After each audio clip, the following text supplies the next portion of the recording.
જય શ્રી રામ મિત્રો, અત્યારે આપણે આવી ગયા છીએ સગાપરાની ધાર. મોરારી બાપુની કથાનો પ્રથમ દિવસ છે, તો આપણે આવી ગયા છીએ એવું સગાપરા જે કૈલાસ ટેકરી વિજયગીરી બાપુનો આશ્રમ છે. સગાપરામાં અત્યારે બાપુની કથાનું આયોજન ભવ્ય એવું જઈ રહ્યું છે. તો આજે આપણે તમને સંપૂર્ણ વિડીયોમાં બતાવવાનું છે બાપુની કથાનું આયોજન કેવું છે, અને આજે પ્રથમ દિવસે કેટલું પબ્લિક આવે છે, કઈ રીતની વ્યવસ્થા છે, તમને વિડીયોમાં તમામ માહિતી મળી રહેશે. તો ફિલહાલ અત્યારે આપણે બપોરનો સમય થઈ ગયો છે અને પોચી યાત્રા અત્યારે ચાલી આવે છે.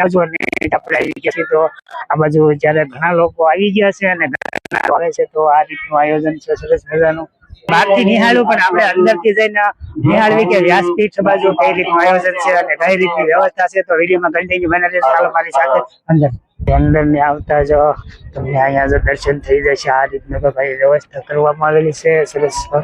ને આ બાજુ તમે જોઈ શકો તો અલગ અલગ ગેટ બનાવવામાં આવ્યા છે, અને અહીંયા પણ આ રીતની કઈક પ્રતિમા અહીંયા મૂકવામાં આવી છે.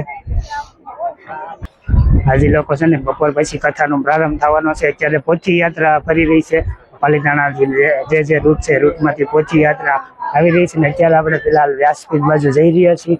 ઘણા લોકો અત્યારે તડકાના બાજુ બેસી ગયા છે અને ઘણા લોકો અત્યારે પોચી યાત્રામાં સામેલ થઈ ગયા છે. તો આપણે જઈએ અને વ્યાસપીઠ બાજુ જઈને તમને વ્યાસપીઠના દર્શન કરાવી જોઈ જાય છે. તો અત્યારે વ્યાસપીઠની નજીક એકદમ આવી જાય છે અને આ જગ્યાએથી બાપુ કથાનું શ્રવણ કરાવશે. અને આ બાજુ બધા લોકો અત્યારે ફિલહાલ પોતપોતાની જગ્યા લઈ રહ્યા છે. હજી તો કથાનો પ્રારંભ છે તે બપોર પછીનો છે, પણ ભોજનશાળા ગોઠવી છે, સરસ સિક્યુરિટી ગોઠવી છે. સંતો, મહંતો, પત્રકારો, સામાજિક આગેવાનો, બધા જ લોકો માટે મુખ્યત્વે જે કથા થઈ રહી છે એ કથા અદ્ભુત બનશે એવી અમને આશા છે. તો આ બાજુ આપ જોઈ રહ્યા છો ને આ જગ્યાએ વ્યાસપીઠ છે. આ બાજુ આપણે અહીંયા પણ સરસ મજાની આમંત્રિત મહેમાનો માટે અને સોફાની વ્યવસ્થા પણ અહીંયા કરવામાં આવી છે. અને આ જગ્યાએથી આપણે મેન જે બાપુ અહીંથી કથાનું શ્રવણ કરાવશે. તો આ રીતનું અહીંયા સરસ મજાનું બાપુ માટે આપણી સાથે કથાના જે પૂરેપૂરું 9 દિવસનું લાઈવ સંચાલિત કરવાનું છે એવા શ્રી રાજગુરુભાઈ છે. એમને આપી કથા વિશે અને બાપુ વિશે 2 શબ્દો બોલશે. રાજગુરુભાઈ. જય સિયારામ, જય ભોલેનાથ. 52 વર્ષ પછી પાલિતાણાની તીર્થભૂમિ શેત્રુંજય તીર્થના તળેટીના આ સગાપરાની ધારે એક ઐતિહાસિક ઘટના ઘટવા જઈ રહી છે. પૂજ્ય મોરારી બાપુ 52 વર્ષ પછી પાલિતાણાના આંગણે પધારી રહ્યા છે. અનેરો ઉત્સાહ છે. સમગ્ર નગરજનો, બહેનો, ભાઈઓ, વૃદ્ધો, બાળકો, આસપાસના તમામ ગામડાઓના શ્રદ્ધાળુજનો અહીંયા આવી રહ્યા છે અને ઉમટી રહ્યા છે. 18મી એપ્રિલથી લઈને 26મી એપ્રિલ સુધીના 9 દિવસનો આ રામોત્સવ રામાયણ મર્મજ્ઞ એવા પૂજ્ય મોરારી બાપુના શ્રી મુખેથી એકવાર સરસ મજાની સુંદર કથાનું આયોજન અહીંયા થયું છે. ત્યારે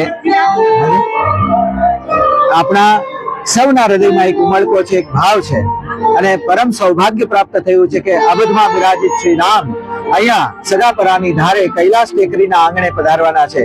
અને પૂજ્ય બાપુના સાનિધ્યમાં ભગવાન શ્રી રામનું સ્તવન, પૂજન, અર્ચન, વંદન, કથા શ્રવણ નો અનન્ય લાભ આપણે સૌએ લેવાનો છે. ત્યારે આપ સૌને 9 દિવસ આ કથાનો લાભ લેવા માટે હું ડોક્ટર દીપક રાજગુરુ સભાના સંચાલક તરીકે, કથાના મંચ સંચાલક તરીકે આપ સૌને ભાવથી નિમંત્રિત કરું છું.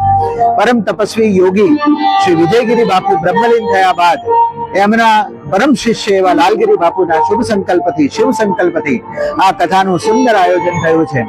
અને આ આયોજક તરીકે, યજમાન તરીકે સમગ્ર સમાજ, સામાજિક સમરસતાના તમામ જ્ઞાતિ, ધર્મ, જાતિ, સંપ્રદાયના લોકો એક સાથે ખભેથી ખભો મિલાવીને કામ કરી રહ્યા છે. ત્યારે સર્વ સમાજને પધારવા માટે ભાવભર્યું નિમંત્રણ છે. જય સિયારામ. આ ઉનાળાની ગરમીમાં ઠંડો શેવડીનો રસ એમ કે ત્યારે અમૃત જેવું લાગે છે તેવું અત્યારે અહીંયા હજારોની સંખ્યામાં તમે જોઈ શકો છો કે ઠંડો શેરડીનો રસ પી રહ્યા છે ને આ બાજુ ઘણા લોકો અત્યારે સેવાનું કામ કરી રહ્યા છે. તમે જોવો છો આ બાજુ અત્યારે હજારો મણ શેવડી અત્યારે પીલાઈ રહી છે અને લોકોને અત્યારે તડકાનું ગરમીમાં ઠંડક મળે ગરમીમાં અત્યારે શેવડીનો રસ એ રીતનો કાઢવામાં આવે છે અને આ રીતે બાપુની કથામાં સગાપરાની ધાર અહીંયા તો ત્યારે હજારો લોકો શેવડીના રસનો પ્રસાદ લઈ રહ્યા છે. અત્યારે બાપુની કથાનો આજે પહેલો દિવસ છે તો પહેલા દિવસથી જ લોકોની ભીડ ઘણી તમે જોઈ શકો છો.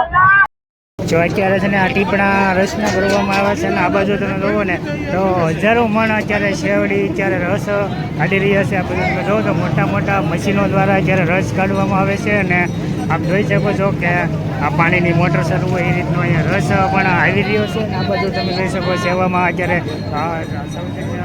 સ્વયંસેવક મંડળ દ્વારા અત્યારે છે ને લોકોને રસ પાઈ રહ્યા છે. આ બાજુ સરસ અત્યારે રસનું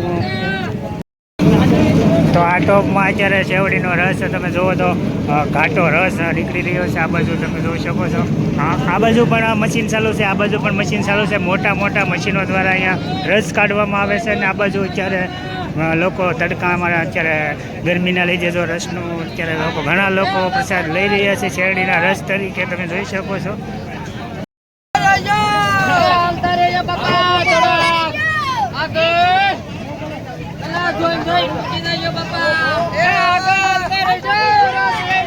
ત્યારે તો બહેનો દ્વારા અહીંયા સરસ મજાનું તરબૂચનું કટિંગ કરે છે અને માલપરા ગામના બહેનોનું મંડળ અત્યારે અહીંયા સેવા આપી રહ્યું છે. બધું તમે જોઈ શકો છો.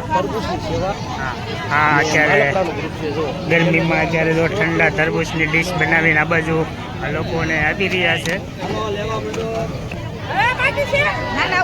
તો આ બાજુ ખૂબ મોટી સંખ્યામાં તરબૂચનું નાનું નાનું કટિંગ બહેનો દ્વારા કરવામાં આવ્યું છે અને આ બાજુ સરસ મજાનું ઠંડી ડીશ બનાવી અને અત્યારે આ બાજુ બધા લોકોને આપી રહ્યા છે. અત્યારે